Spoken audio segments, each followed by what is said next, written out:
Après ma renaissance, la première chose que je fais, c'est chercher dans un égout une sangsue bien grasse et l'avaler sans hésiter, même si elle se tortille dans ma gorge. Je supporte la nausée et je la gobe, parce que le rayon gamma va bientôt frapper. Tout le monde peut se réveiller en la dernière chose qu'il a mangée. Certains avalent un croco et deviennent un reptile géant. Certains mangent des ailes de poulet et se réveillent en phénix. Moi, dans mon autre vie, j'ai mangé un rat séché. Je suis devenu un rat que tout le monde chasse, pour finir écrasé par une bête inconnue.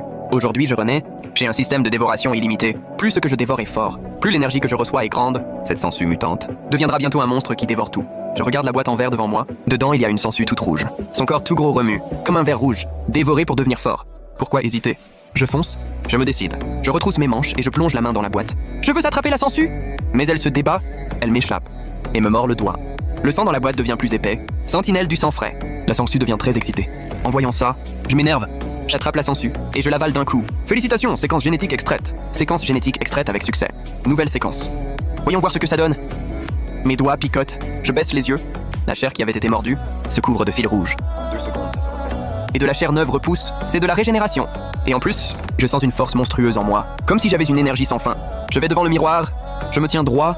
Je me regarde. Je reste figé. Je faisais 1m70. Maintenant 1m90. Mes cheveux noirs sont devenus longs et rouges. Mes yeux marrons sont devenus rouges. En y regardant bien, presque surnaturel, en vérifiant mon corps, je découvre une bouche dans ma main droite, profonde comme un abîme, avec des dizaines de petites dents, comme celle de la sangsue tout à l'heure. Elle peut absorber le sang des ennemis. Ça m'embête un peu. Le chaos n'a pas encore commencé. Avec cette tête, je vais avoir du mal à sortir. Au moment où je pense ça, mes cheveux redeviennent normaux. La bouche dans ma main disparaît. Je reste la bouche bée. C'est trop fort. Il reste moins de 2 jours avant le chaos. Il me reste 2 occasions de dévorer. Je dois continuer. Je me souviens qu'un riche cache une anguille rare dans son domaine. Quand le chaos a éclaté, cette anguille est devenue une bête sacrée, capable de lancer des éclairs si je la dévore. Avec la recombination génétique, je peux débloquer un pouvoir plus fort. Avec mon statut actuel, rencontrer ce riche, c'est mission impossible. Mais il a une fille qui est à l'université de King Bay. Je me prépare et je fonce. J'arrive vite dans un parc à l'abandon près de l'université. Yan Xiaotian, la fille cachée des riches, vit très simplement. Pour ne pas qu'on sache qu'elle est riche, elle marche jusqu'ici après les cours, puis prend sa voiture. En arrivant au parc, je vois une silhouette magnifique pas loin. Elle a un charme particulier. Elle intimide les gens. À ce moment-là, une Rolls-Royce arrive. 3 gardes du corps descendent et ouvrent la porte. Elle s'apprête à partir. Je sors de ma cachette. Je souris et leur parle doucement. Je détrousse? Non, je kidnappe. Elle reste calme.